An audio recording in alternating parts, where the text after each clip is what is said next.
Yo, what's going down, everybody? Welcome to Show Me the Meaning, Wisecrack's movie podcast. Show me the neighborhood violence, I guess. Suburban The violence. car crashes. Yeah, the Show car me the crashes. violence. That's sweet. Yeah, well, if it bleeds, it leads, baby. If it bleeds, it leads. What's up? Welcome to Show Me the Meaning. I'm Austin Hayden. I'm joined by the Show Me the Meaning crew. We've got Raymond. Hello. And we've got Ryan. What's up, film fans? And this week we're going to be talking about the 2014 film starring Jake Gyllenhaal, written by Dan Gilroy and directed by Dan Gilroy, I believe, in his feature directorial debut. He's obviously well known as being a tremendous screenwriter. Nightcrawler, starring Jake Gyllenhaal, Rene Russo, Riz Ahmed, Bill Paxton. And before we get into this, we're going to go around and kind of give our first impressions. I do want to just give a quick reminder that you can give us a follow over on our Twitter at SMTM_POD. That's SMTM_POD. We've also started releasing bonus content on Patreon. So if you want to check that out, patreon.com/Wisecrack. We got merch and shit like that. You know, all the admin stuff. Just if you like us, give us some love. Give us some shouts on Apple Podcasts. Give us 5-star reviews or ratings, whatever it is. All that stuff so we can boost the show so more people can get involved in the community. All right, let's get into first impressions. What was it like the first time we saw this film? What's it been like on repeated viewings? First thing I want to say, I didn't realize that this film was 7 years old. I thought it was like 2 or 3 years old. I forgot that it was 7 years ago. So one, time flies, and two, for some reason, I feel like this film has just stayed in the cultural zeitgeist. Like it maybe never went away. So maybe that's why I thought it was more recent. But anyway, 2014, what was it like the first time you saw it? What was it like on repeated viewing? Let's start with Ryan. I love this movie so much. I'll just put that out there first. The first time I will say that it is a very awesome repeat viewing movie, because the first time I saw it, I remember kind of not really knowing what they were going for, which I think is part of the genius of this movie. Is it's just how it's constructed. But then when it ended, I definitely distinctly remember going, wait, that's it. I wanted so much more. I was just getting into where it was going. But now when I watch it again, this is probably my third or fourth time, I think it's a perfect ending. And it leaves you just where, it leaves you wanting more, but in the best way. And kind of, and it does something that, a lot of Hollywood movies don't, is it's like the bad guy wins essentially. And what does that mean? What is and stuff? And I hope, and we'll get into all that. And it's great. I've thought about this movie more than most movies in the last 7 years, and I definitely think it improves on repeat viewings. This is my favorite time I've seen it for sure, because I was just noticing so much more stuff. Also, weird antidote, like I was walking down the street in Echo Park where I used to live, like right down to my neighborhood liquor store, and I just see Jake Gyllenhaal sitting on his car, they were shooting this movie. I didn't know it at the time, and I happened to have a friend from out of town, so I'm like, wait, I think that's Jake Gyllenhaal sitting on top of that car by the liquor store. And sure enough, then we looked across the street and we saw the camera crew. Like, oh shit, this is awesome. And so then I was super psyched when I first saw it. Was it like a little cinema verite kind of film thing going on? Is that why you didn't notice it? Or it was like it was not as I could tell that there was more people around, but I didn't really know what was going on. I didn't really put two and two together that there was a film being made until I saw more of the stuff, the set. Anyway, I love this movie. What do y'all think? Raymond? One of my favorite films of 2014. Nice. I agree with you, Ryan. I actually have not seen this movie since I watched it in theaters. I did not rewatch it for this podcast. I watched a couple of other Jake Gyllenhaal scumbag performances last night. I watched Prisoners and Enemy, the Denis Villeneuve films. And the reason that I didn't rewatch this one is because not because I didn't like it. Like I said, I really enjoy it, but there's so much about it that just immediately burned itself onto my brain. I think the performance is wonderful. I love a movie about like a little corner kind of subculture like this, where you're like, well, of course these guys are out there and you can make exactly one movie about them. I always love a movie like that, and just everything from the performances. Rene Russo is also wonderful. Bill Paxton, rest in peace, one of my favorite actors. For sure. You know, great performances all around. Just a really solid but simple, like straightforward script. A really cool setting. All of this stuff was so like burned onto my brain from having watched it. I was like, you know what? I think I can just turn on the mic and talk about this fucking thing like I saw it yesterday. So I kind of want to try to do that, but it's not out of disrespect to the movie that I didn't watch it again. I really do genuinely love this one, and I'm eager to chop it up with you guys. I forgot that Bill Paxton died, and you just made me really sad. Oh my gosh, that's one of the greats, man. Fuck. Hey, like Ryan said, if Paxton. it bleeds, it leads. That's one of the great Bill Paxton lines, along with, you know, game over, man, and the vet gets him wet from True Lies. Like when you need just a classic scumbag to come in and make a hell of an impression in a little bit of time, Bill Paxton was the man. It bleeds, it leads is like a saying from like the 1900s, though, right? Yeah, absolutely. Newspapers. But it is still one of those things where, like, when you introduce Bill Paxton as the sort of reckless, unscrupulous guy who's already sort of established himself within this ecosystem, and then you have another guy come in and just like show him, oh no, this is how real fucking psychos do it. You're like, shit, Jake Gyllenhaal means business in this movie if he's out scumbagging Bill Paxton. Yeah, so this is interesting. I, again, like Raymond, actually, I saw it one time when it came out, and then this was my second time seeing it. And it's weird. I feel weird because I feel like I'm going to be the one, like, I can talk about a film even if I didn't love the film. This is what I said after I watched the film. I said, that's a really interesting film. I love, like, little introductions, little forays into those types of subcultures, like Raymond was just saying. I haven't seen the documentary on this, but I guess there's a documentary on Nightcrawler type of dudes that I guess, I don't know if it's on Netflix or what, but some people have seen it and they've talked about it, and I was like, oh, see, that sounds interesting to me. So that's curious. The performances are great. The drama is really good. The way that it builds is fantastic. It's always moving, right? And at the end of it, I'm kind of like, yeah, it's a good movie.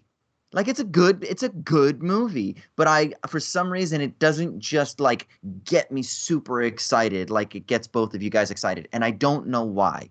Like, it's got all the themes, it's got some cool concepts, I get it, but for whatever reason, I don't like love it. So I don't know. That next gear for How dare you?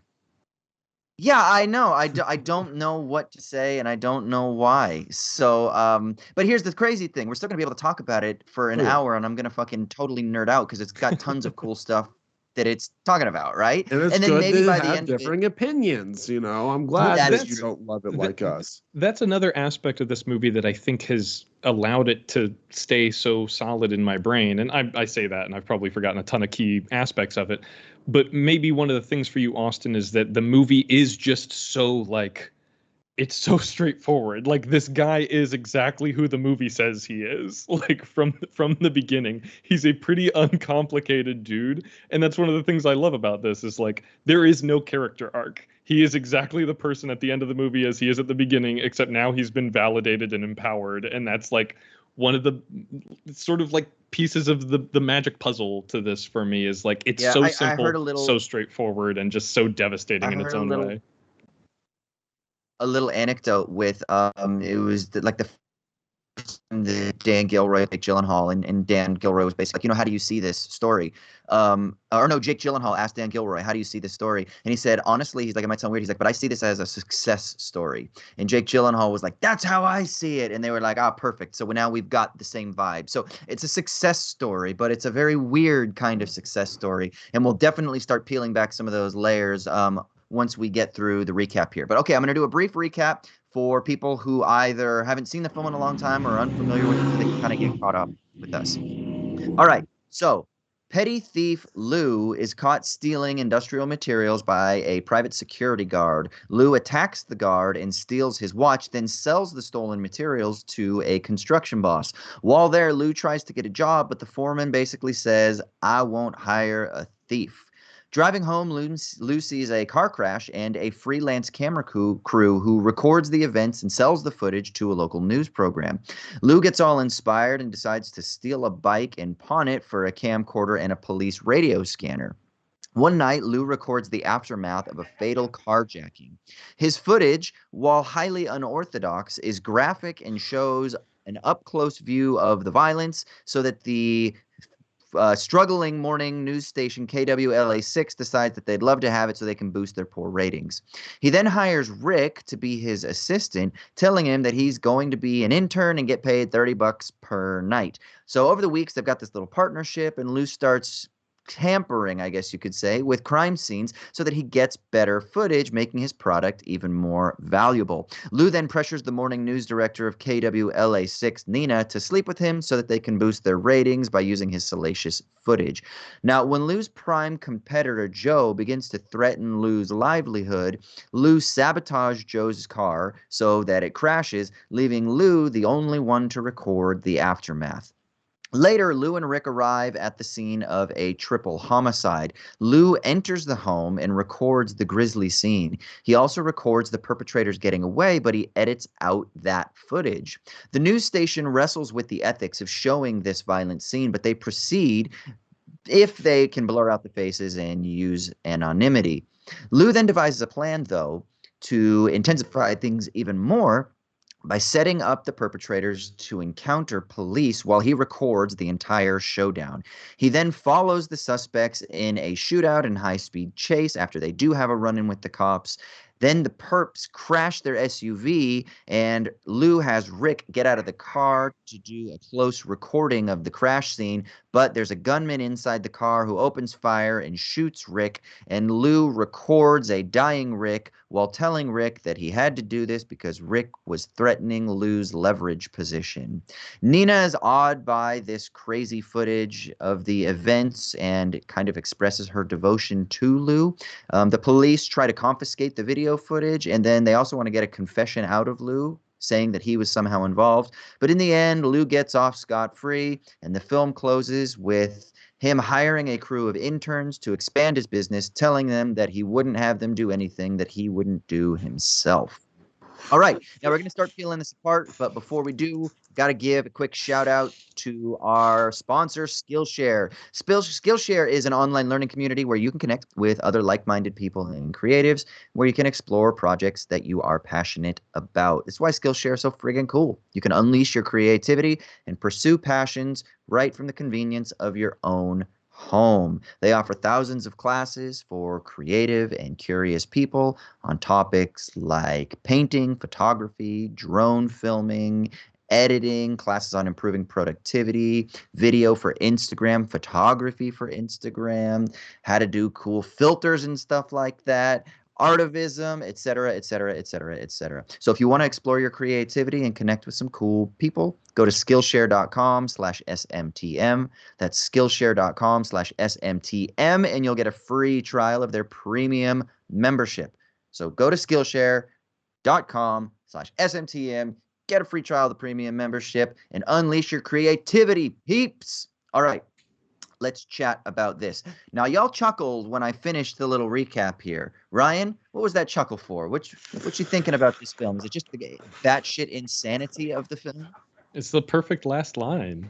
Well, that and the perfect last line, and really what I was thinking of is the scene, a couple of scenes before that, with him and Rene Russo's last line scene where she's just like so turned on. It's like a very sensual scene. It is so sensual. And it's just about, him getting the most gruesome graphic footage of his friend, his seemingly best friend and partner dying. They were never friends really, but that scene just rocks. Talk about a success story. It's like, he got the girl, he has the business, he's a piece of shit, but he doesn't give a fuck, and he has this just like Zig Ziglar.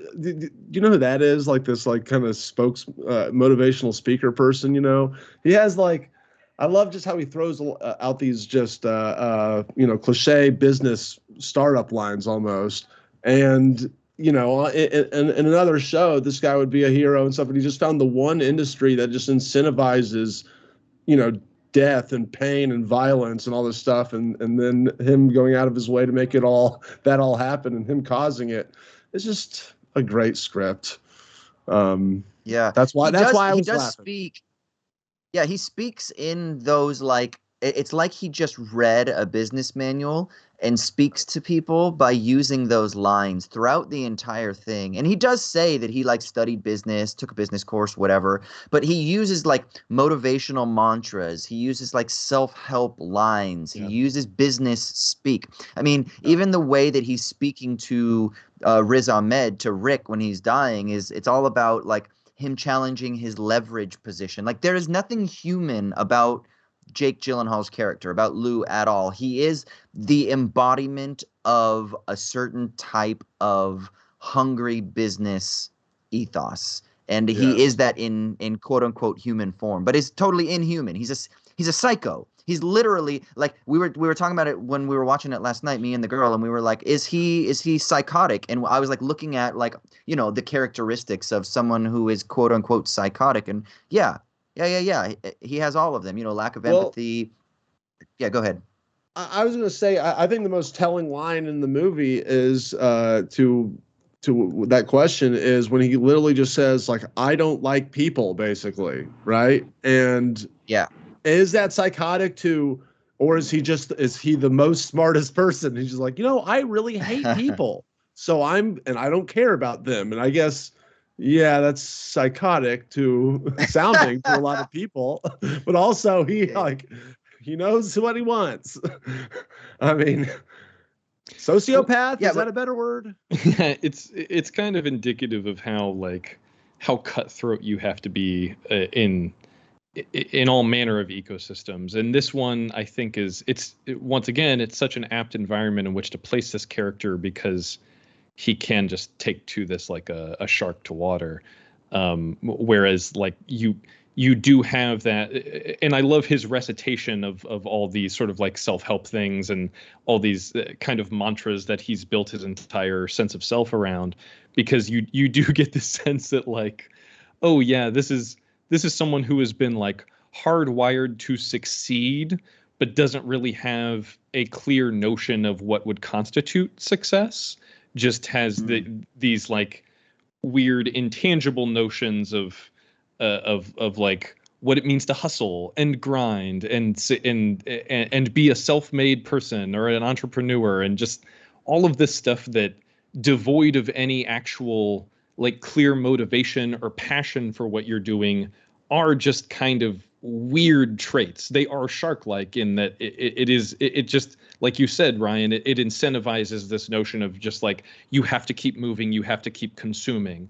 And I do love that he finds this perfect world that is ready-made for him, to the point that like by the time he's quoting the different the different codes for the police scanner, it comes at the end of this montage that makes it feel like, because you've seen movies, it makes it feel like, okay, we could have just watched a month go by in this person's life. But then you find out later that entire montage took place in the course of like 18 hours. And he already just knows every single thing on a police scanner and what each code means. Like, there is this incredible drive to him. And it's just that he was lacking any kind of direction for that until he realized like, oh, I can commodify death. Wonderful. Yeah, exactly. And it's interesting. I mean, I know that it's been highly publicized that he came in and he lost a lot of weight, and that he had a sort of spirit animal, if you will, that was guiding his performance, and it was the coyote, right? Like, he viewed this character as being a coyote, and coyotes in LA, right, are fucking hungry. They are kind of skinny and mangy looking, and they're out there and they are picking up the scraps. And that's kind of what he is. He has this insatiable hunger, but you can see it at the beginning. And I love how, you know, in typical screenwriting classes, they talk about save the cat, right? And of course, it's the dirty secret that every screenwriter doesn't like to admit, but they all have save the cat on their bookshelves.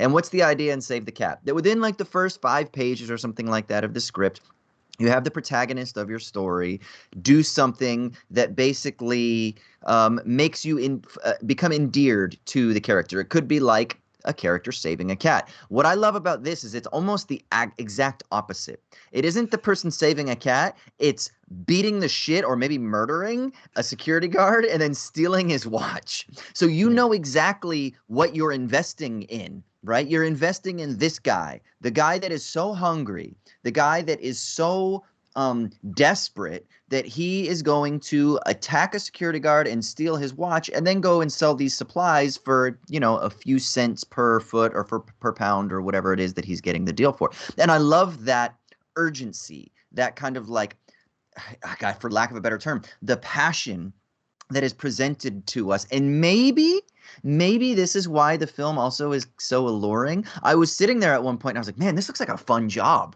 Like you just get to sit in your car and listen to the fucking radio scanner. And then all of a sudden, like, it's like, hey, we got a code, whatever. And you're like, boom, excitement. Like there's excitement and there's the thrill of the chase, the thrill of the hunt, right? So it makes a lot of sense that we would get caught up in his passion, in his desire to succeed, even if we're like, wow, this guy is a shithead, and it only gets worse and worse. Like once the door opens, he starts doing more and more and more unethical things, and we're there along for the ride. But there's something about, well, I don't know, his passion that kind of makes us intrigued. There's that great scene where it cuts in. I think he's talking to Riz Ahmed, where it cuts in on him like in the middle of one of his sort of, you know, emphatic motivational speeches, and he says something to the effect of like, did you know that if you angle the camera such that you can guide the viewer's eye by having like vanishing points appear towards it?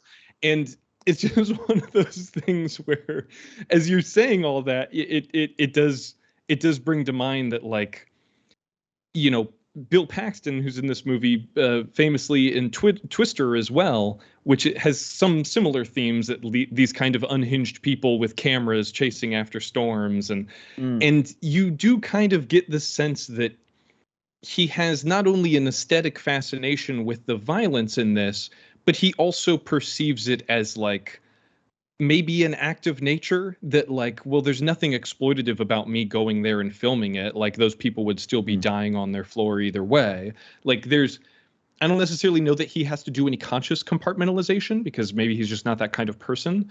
But the way that he approaches it, and then when he starts talking about aesthetic, and then when he starts practicing aesthetic within the crime scenes, you do kind of have this sense that, like, maybe this guy just doesn't really, he may not be malicious. He just probably doesn't understand the connection between, like, moving the picture on the fridge and the body that's going cold on the floor behind him. Like, those two things aren't connected in his mind, other than like, oh, look, a good shot. Like, that's kind of the thing. That's, you know, the movie clearly presents him as someone who is malicious, and he does things that are openly malicious, but there are all kinds of indications throughout the movie that, like, his brain may not be wired to function on that level where he perceives these things as actually bad.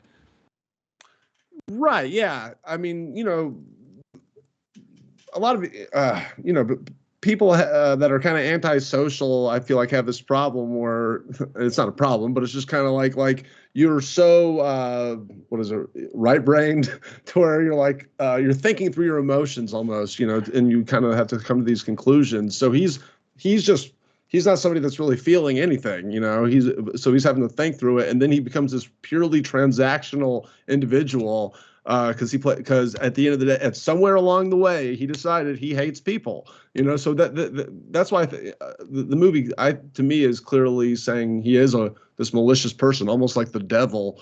That yeah. Okay, let's read. This is from a website called Psychiatric Times. The title of the article is "The Hidden Suffering of the Psychopath" from 2014 by Dr. Willem H.J. Martins. Okay.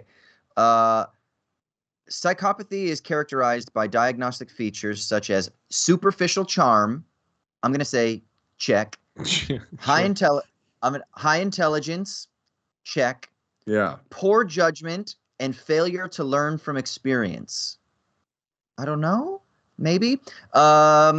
Pathological egocentricity, check. Yeah. Incapacity for love, maybe, we don't know. Lack of remorse or shame, check. Impulsivity, I'm going to say check. Grandiose sense of self-worth, check. Pathological lying, check. Manipulative behavior, check. I mean, it seems like if these are the characteristics, then this dude is down the line checking a lot of those boxes of psychopathy. I'm not right? in the I'm not in the business of handing out armchair diagnoses, but yes, going down a That's simple what this checklist show like is, that Raymond. with a fictional character seems relatively devoid of risk. I will say I didn't think he was a pathological liar. Are you telling me he didn't actually ride the Tour de France on that bike or whatever his insane statement was? And he was like, I won the marathon on this bicycle.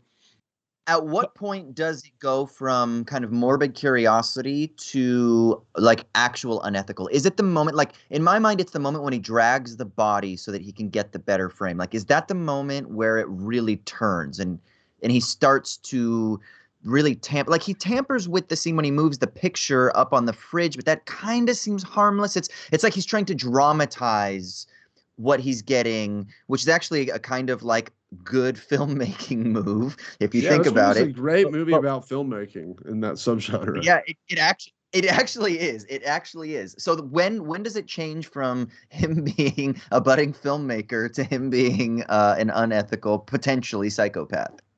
I mean, when he's cutting the fucking brakes to the van is when it goes from like he has just, you know, before it was just slightly unethical, and now it's you know, he's a murderer essentially, or he doesn't care about their lives, and then so yeah, that moment. I remember thinking that the moment when he moves the picture on the fridge is like him crossing the Rubicon in a way, and not that he would perceive it as such, but it's one of those things that, like, you know, every time you watch Planet Earth or one of those documentaries where like, and now the baby elephant has gotten lost from its herd. Sadly, we cannot do anything to save its life. And I'm always just sitting there like, come on, man, you guys could have helped that baby elephant. But there is like this sort of, you know, oath or whatever the like documentarian's oath to not interfere with nature, you know, to let it run its course and to simply document it. Like you are not here to affect it in any way. And kind of looking through it through that lens, it is one of those things where, like, yes, is anyone directly hurt by him moving that on the fridge to get a better frame? Not necessarily, but it very clearly diminishes like the suffering that these people experienced for him to do that so callously or with such disregard. And I think that is not necessarily where he crosses the line, but that is the point at which I for one am clear that, like, there maybe just are no lines for this person, because he doesn't, as far as I recall, he doesn't really even hesitate to do that. It's just like, oh yeah. Decent frame, better frame. Yeah. Here's what I would. Okay, I thought of a few. I thought of a bunch of things. I was reminded of, remember the final couple episodes of Seinfeld when they get arrested for seeing somebody getting attacked, but they just laugh, and they get arrested because of the Good Samaritan law, right? Or whatever. And I was thinking a little bit about that. And then I was thinking a lot about how, okay, so in our culture today, everybody has cell phones. And just think that, why do we have so much cell phone footage of fights that break out? Well, it's because they see people start to get testy. And then everyone immediately is like, ooh, I'm going to get this because it's going to be exciting and salacious, and I can put it up online later. I think a lot of people are like, yeah, but cameras have also let us record things that are atrocious, and that's great, and hold certain people that would have otherwise been unchecked to some measure of accountability, right? So there's that as well, but there's also this, like, isn't it fun that I can record this and send it to a friend, but what you're recording is somebody getting the shit kicked out of them? Or you're hoping, and this is what I think is maybe even worse, when you pull out that camera because people start to get a little pushy, you're hoping that it pops off and you catch something really crazy, right? You're hoping that you catch a shark attack. You're hoping that you catch a fight in the bar. You're hoping that you catch a helicopter fall out of the sky. Like there, and it's that impulse that I think is really interesting that this film kind of talks about, because not only is Jake Gyllenhaal recording it, but he's creating a culture on the news that allows audiences like us to become excited and enthralled by and seduced by, and it's the seduction of seeing the violence that I think maybe then what this film could be saying is that what this does is it contributes to a culture of the sort of like fetishization or glamorization of violence, and then without giving us a clear sense of what is our ethical responsibility when we see something. Like, is it good or okay to just record, right? I don't know. Those were things that I was thinking about. I'm curious off of that, Austin. What is the? I'm not sure if there's a philosophical name for this or what framework this would fit into. But I'm certain you've read of the phenomenon of like people witnessing acts of abuse or violence and no one doing anything because everyone assumes someone else will. And I'm not sure. Yeah. I'm sure there's a name for it as like a phenomenon or whatever. But it is. I think you bring up Seinfeld, and there's a clear delineation between that and the characters of Seinfeld who are just making jokes about the person who's getting shaken down by a mugger or whatever. Yeah. And this movie falls, I would say, firmly in the latter category. That, you know, this is someone who is not only profiting off of other folks' suffering, but is like deliberately aestheticizing and fetishizing their suffering in a way that is like, once again, because I don't think he really changes all that significantly or really not at all. In any other movie, it would seem like he's being desensitized to these acts of violence, when in reality, I don't think he ever had that muscle. Like, it, you know, from the start of the movie, it doesn't seem as though any of this stuff ever upsets him, or that it's never a moral quandary. You could actually take this same exact script. He didn't save the cat. No, the cat's in the bag and the bag's in the river. That's a line from, have you seen the movie Sweet Smell of Success? With like ages ago. Tony Curtis. Tony Curtis has that line. That's a very similar movie to this. It's about unscrupulous newspaper men. Highly recommended if you enjoyed Nightcrawler. And Network. Oh yeah, Network, sure. Fuck, of course. Yeah. But yeah, don't 100%. I think I lost my train of thought there. But real quick, yeah, in the chat, people are telling us it's called the Bystander Effect. Apparently. Oh, sure, So, that makes sense. Yeah. Okay. But yeah, But you were talking about the difference between Seinfeld and yeah. Well, and I mean, it just comes back to this thing with Jake Gyllenhaal in this movie, which is that like, you watch this and I think Seinfeld is an apt comparison, because the formula in sitcoms is always that like, no matter what the characters learn, or at least in early sitcoms before everything was serialized in the way that it is now, or at least that's the tendency in a lot of shows now. But in older sitcoms, the rule is essentially that like, whatever happens in this episode, these characters are going to start back at square one for the next episode. They'll learn the same lessons 1,000 times, and fundamentally they never change, because we don't want to serialize an emotional arc. We want these things to play in syndication. You should be able to turn on any one episode and enjoy it as it is. And I think that it's so rare that a movie is made like that, where a character is just put front and center, who has like, once again, from the beginning of the movie, has absolutely no compunction about any of this stuff, and by the end of the movie is just rewarded for it. And I think you could make this movie with a different actor who would bring more subtlety and nuance to it, and who would hesitate before they do those ugly things. And you could take this exact same script and make it about someone who's just slowly subsumed by this ecosystem.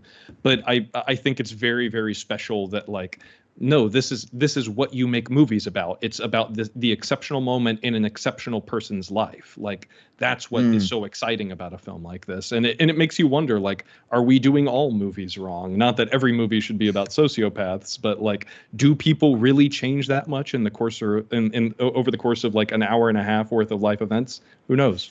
Well, and it had the same vibe of the ending of like a Wolf of Wall Street. I mean, we talk about that on this show all the time. How is it more of is the whole thing a cautionary tale and kind of the whole environment? What is it?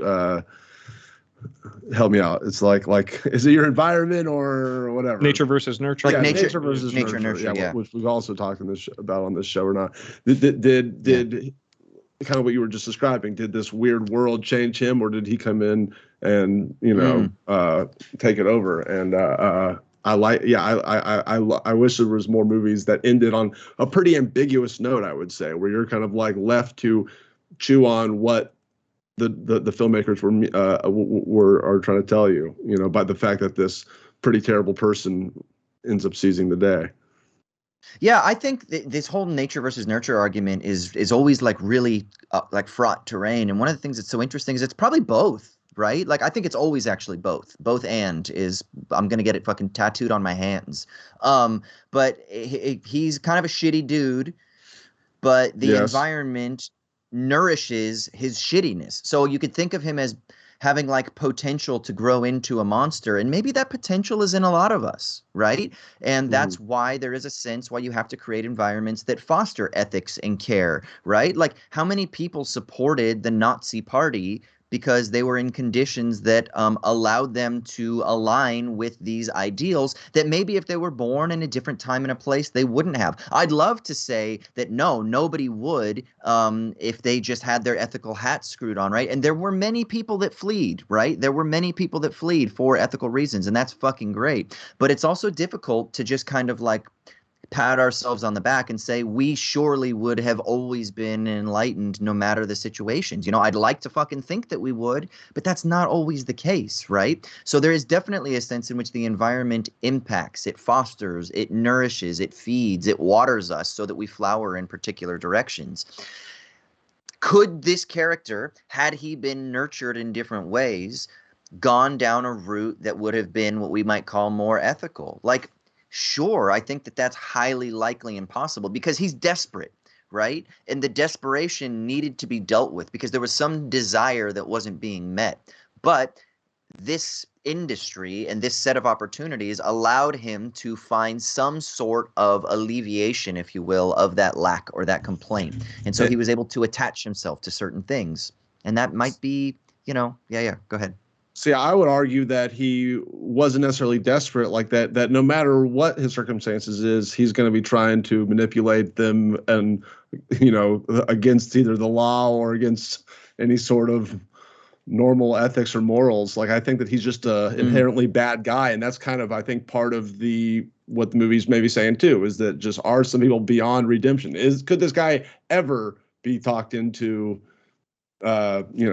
what we're talking about, or is he just I think that nobody's beyond redemption, Ryan. All right. Well, I might not be a Christian. I might not be a Christian anymore, but I still believe in the power of the Lord, the non-existent Lord, to change people. Yeah. Well, but then you said the words like inherently bad or inherently evil, and I do think Austin, you're kind of goofing around, but I do think that begs the question of like, is there such a thing as inherent evil, or is this a person who is not necessarily evil, but just largely apathetic towards the world and lacking in empathy and devoid of some greater conscience or better angels?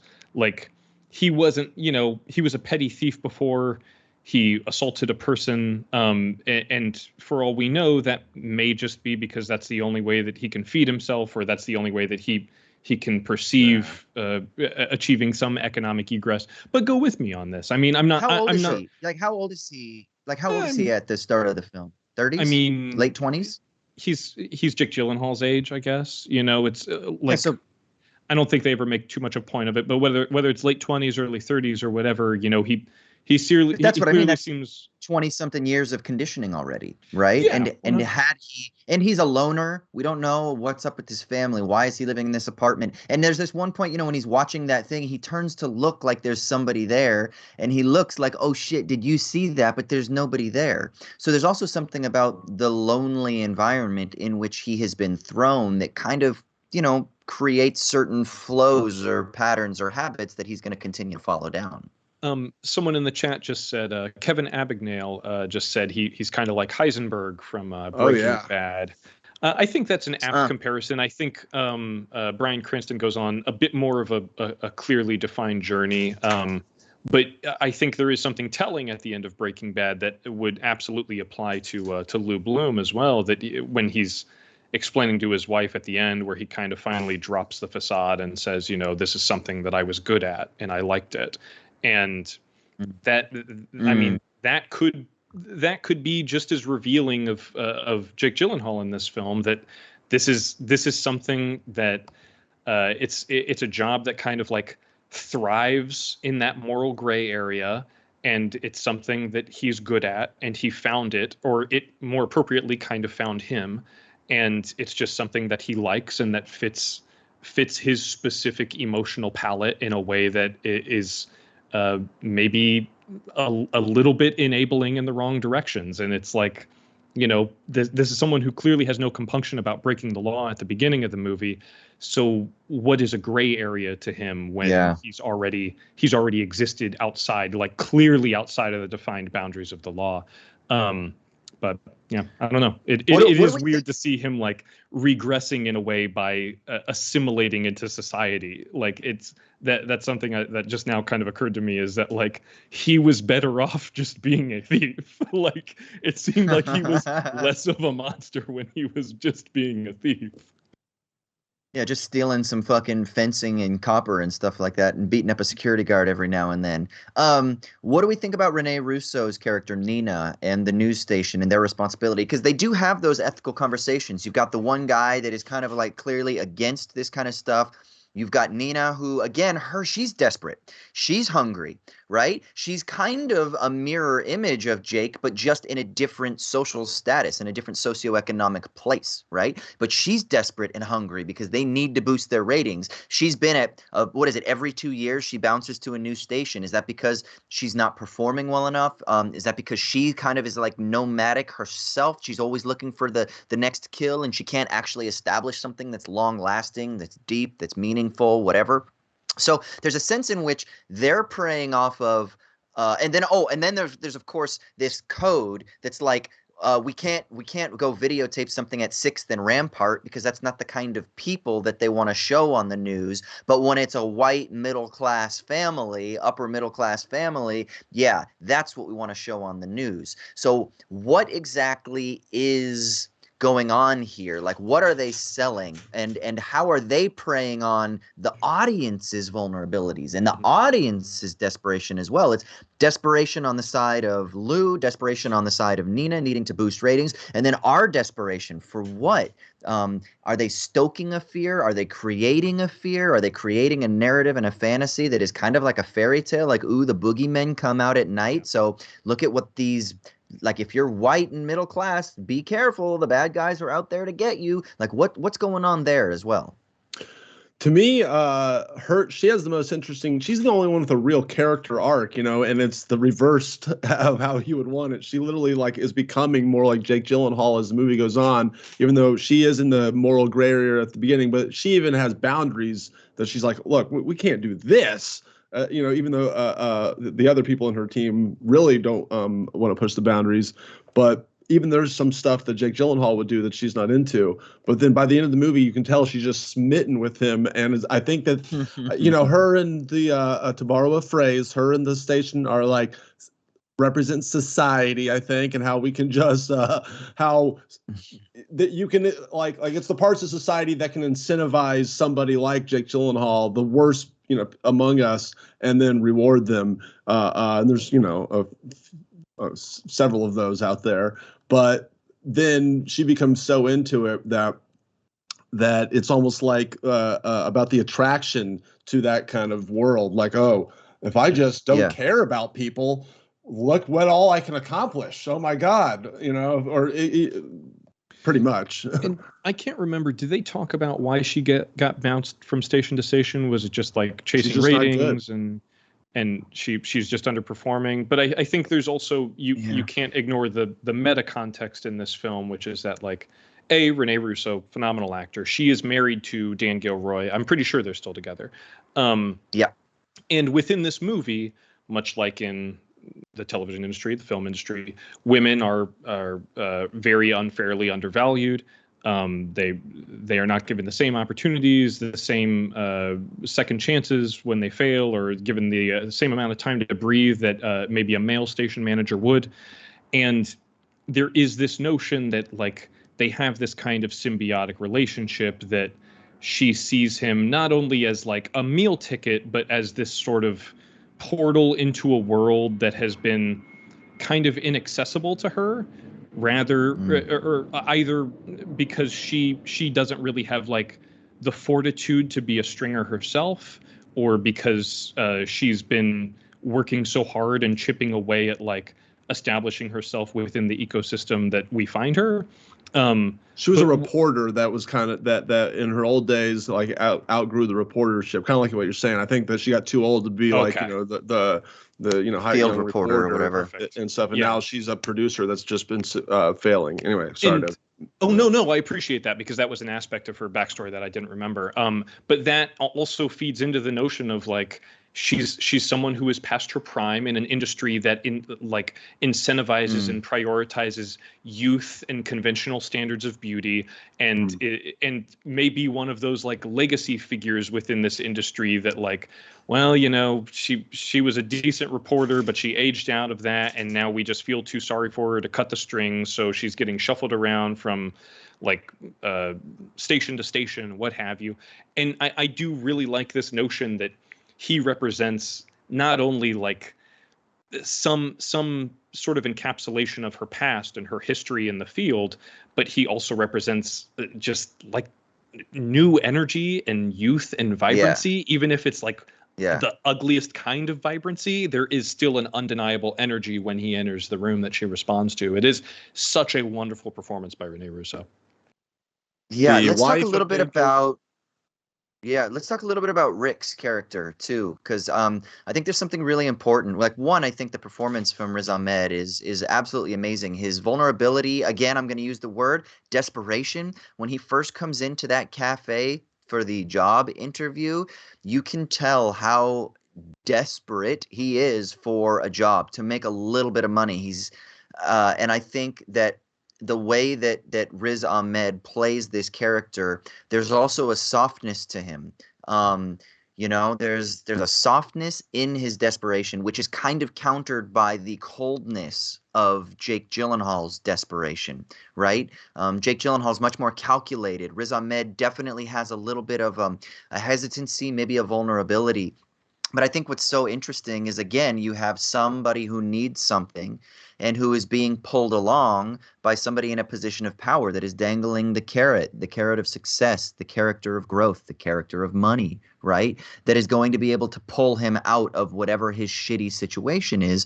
And so he goes along with it, even if he doesn't fully dig it, right? Like, he may not fully love what he's doing. There do seem to be moments of hesitancy that he's questioning, what should we be doing? Should we be doing this or not? But he's enticed, he's seduced by the system, so to speak, with Gyllenhaal being the representative, the system boss, and it kind of pulls him along. And I just think that it's something really kind of there's something, one, I think, what's the word I'm looking for? Not enticing, but just so engaging about the performance that I think really accentuates that relational dynamic between those two. Sure. So yeah, he's wonderful at that. You said that soft desperation. That's a beautiful way to put it. There's a kind of like resolution towards decency even in desperation. I think he's phenomenal at that. That's like one of the best tools in his belt. If you've never seen Sound of Metal, I would say maybe my favorite movie of last year. And it's that his character is kind of defined by that sense of just like trying to work through an impossible moment in his life and not lose a sense of who he is. But with regards to his relationship with Gyllenhaal in this, there is a very nice kind of hot and cold, and you do get the sense that it as is so often the case, Riz Ahmed is kind of pulled into this thing out of necessity, and as is so often the case in inherently unethical systems, you know, there is no ethical consumption under capitalism. You know, he cannot participate in the system without giving over some part of himself in a way that is like, well, yeah, it implicates everyone. Like there is no way to escape from this. You can come into it with the best of intentions, and you can try to be a decent person throughout and try to maintain some sense of resolve. But just by participating in this, you are exploiting suffering, and like you have to recognize that like that's what's putting the food on the table for you, and that is something that like has to weigh pretty heavy on his shoulders. Ryan, what do you think about Rick and Riz Ahmed more generally? I mean, I just love the power dynamics between him and Lou, right? Because Lou, and talk about exploiting someone, it's like he obviously could have waited for a better candidate probably for this job, but he kind of saw a mark on this dude and just like, yes, this guy needs this. I can tell how desperate he is because, like you said, he just exudes it in his job interview at the diner, and then he offers him some low ball like $30 a night thing, and he knows he's probably going to end up taking that. And at first, he tries to offer him nothing.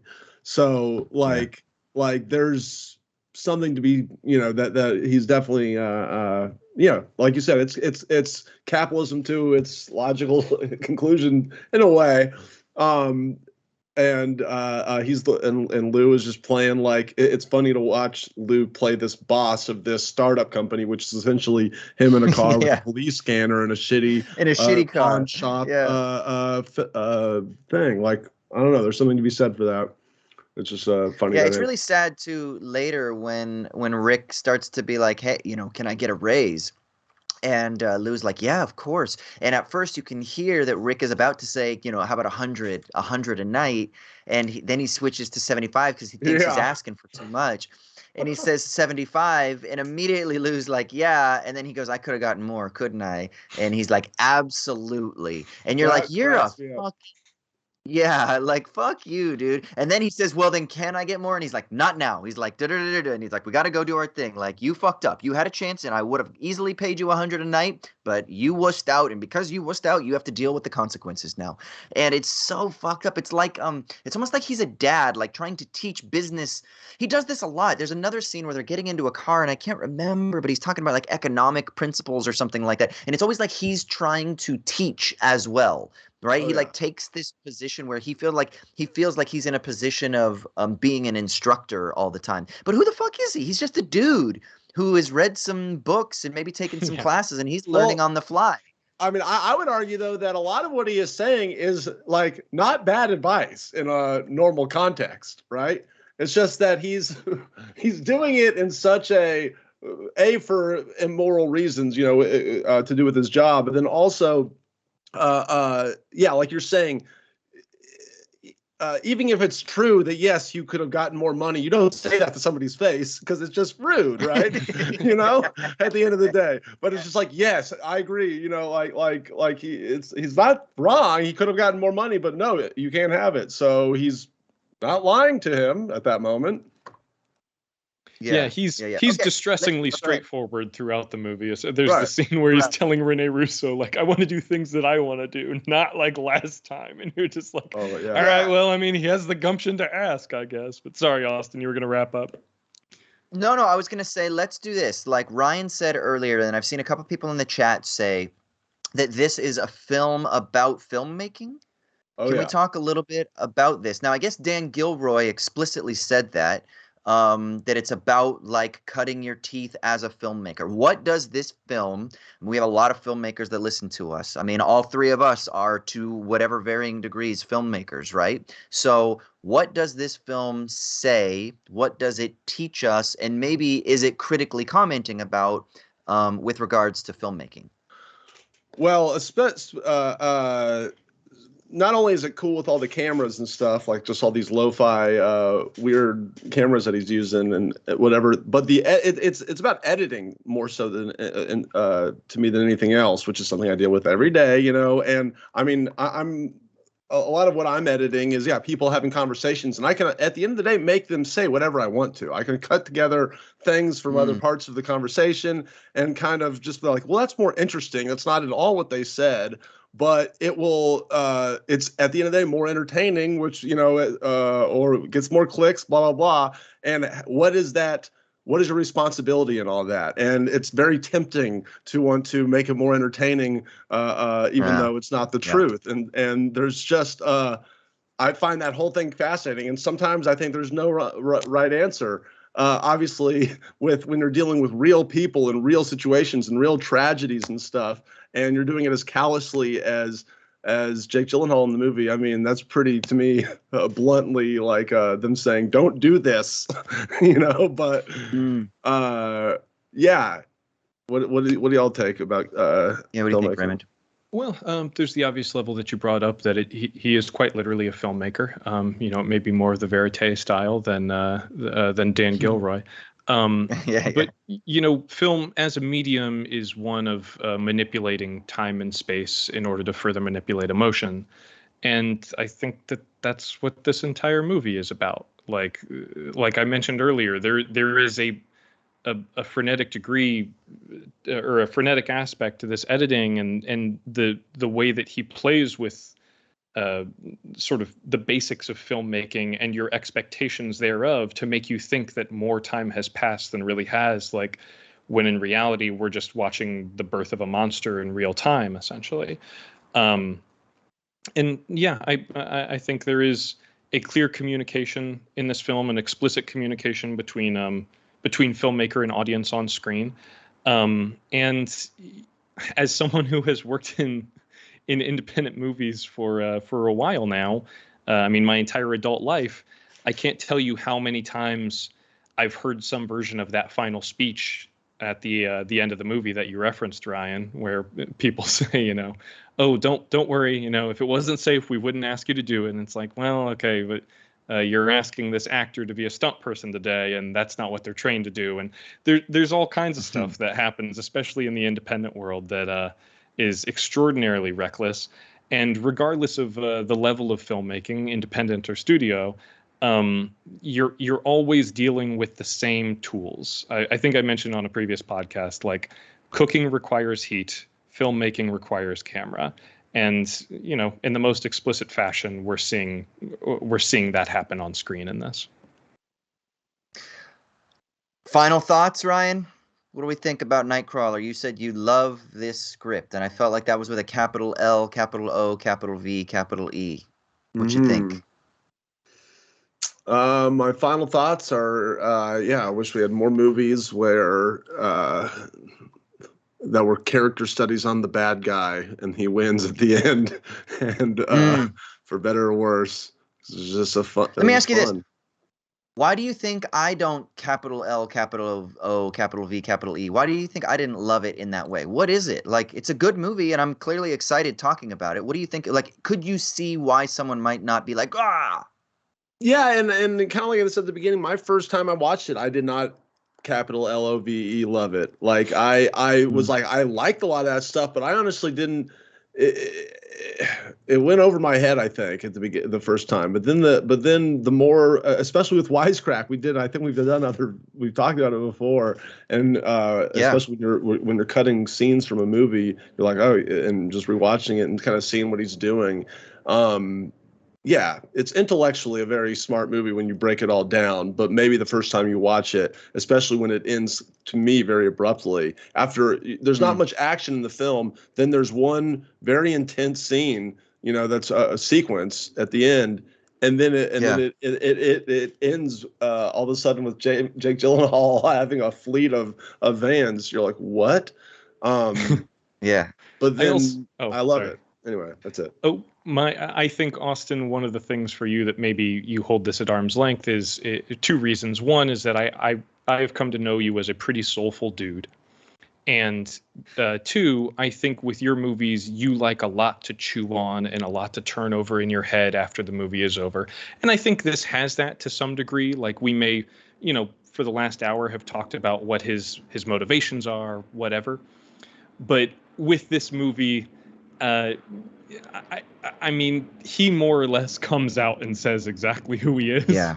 So there's, as much as Yeah. we've talked about it, there's not a whole lot for us to really glean from it. And to the first point, I don't know 100% that he has a soul. So I just think it may be just like right in the narrow corridor of movies that miss you for those specific reasons. Yeah. You just hit something that made me feel, you know what this film is? This film is very technical, and in its delivery and in its execution, both of the form and of the content. Whereas I think I might be more attracted to things that are a little bit more poetic, like something like The Green Knight or A Hidden Life. This Those types of very films. representational. Yes, whereas those films are a bit more evocative. And for me, maybe that's what it was. It just left me feeling a little stale afterwards, Kind of like a lot of Fincher films. Fincher films are all so good, and none of them ever make me be like, "Oh my God, I feel alive," or I'm stimulated or inspired. I'm always like, "Cool, I saw some really amazing filmmaking and great acting, and it's a great story, and there's a lot of cool stuff there." But I'm never like, praise Jesus after I watch those films. This movie comes in a moment where Jake Gyllenhaal, I think, was really in the pocket. I mentioned a couple of his other sort of scuzzy performances from this era that he did with Denis Villeneuve. And Austin, I really think you would like Enemy, the Denis Villeneuve film. I've never seen Enemy. I love Prisoners, but I did see Enemy. He plays two characters in that. One is a history professor who kind of starts the movie with a monologue about Hegel. And then the other one is this doppelganger that he discovers when he rents a movie and sees him on screen as a background actor. And then the universe starts to kind of unravel from there. I think that would be one that you would really have a lot to chew on. I also really love the Jake Gyllenhaal of Sunday in the Park with George, which, if any of you are Stephen Sondheim fans and musical theater fans, such as myself, just give it a little Google and you can hear him. Who knew that Jake Gyllenhaal also had the voice of a Broadway angel? Check it out. All right. I'm going to briefly dip into the mailbag just so that we can kind of get in there. We had some really great emails. We had one amazing email. I just got to give a shout to Dylan. I'm not going to read it now, but we're going to probably read this later. It's about capitalist realism in the film Snowpiercer, comparing Bong Joon-ho's films. We're not going to talk about that one now, but I think we're going to put that one in our pockets and get to it at some point in the future, maybe on a Patreon episode where we can kind of address a bunch of emails that are kind of backlogged. But I do just briefly, a very simple one from Ivan, who basically asks this about Pan's Labyrinth. What do we think that the Pale Man represents? We didn't talk about the Pale Man and the Pale Man scene that much last week, except for the performance, right? What the hell? I actually wondered that too. Like, what is going on in there? And why the fruit? Why the temptation to eat the, like, what's going on in the Pale Man scene? Ryan, do you have some thoughts, or do you want me to take it? I don't even remember that. I didn't watch that movie. I was here last week. You've never seen it? It's the monster with the eyes and the hands. Oh, no. Oh, I've seen the movie. It's been forever. So yeah. I'll try and keep this brief. So the Pale Man is framed and situated within a set that is virtually identical to the banquet set that we see the fascist serving all of his compatriots at earlier in the film. Yeah. So that entire table and set is designed specifically to mirror that the Pale Man is an extension of the fascist horrors through which Ophelia is living. Also, Doug Jones plays both the Faun and the Pale Man. I believe in kind of some sort of recognition that the Pale Man is an extension of the Faun's challenges, that it may be the Faun himself. Two of the fairies, or rather the two fairies that the Pale Man consumes in a nod to Saturn devouring his young. Those two fairies are back at the end of the movie, circling the Faun. Like, it's all played as this sort of, once again, this kind of magic magical, realistic sort of environment in which she finds herself that not only mirrors the above ground world quite fittingly, but also serves as an extension of those themes, that the fantasy with which Ophelia is engaging is no more ridiculous or fantastic than the fantasies in which the adults are engaged, that we discussed at length with Michael last week. That is a little bit of what Del Toro talked about. And also one of the things that a lot of people, I just want to get this out, a lot of people don't like that Ophelia eats a grape on her way out when she's explicitly been told not to.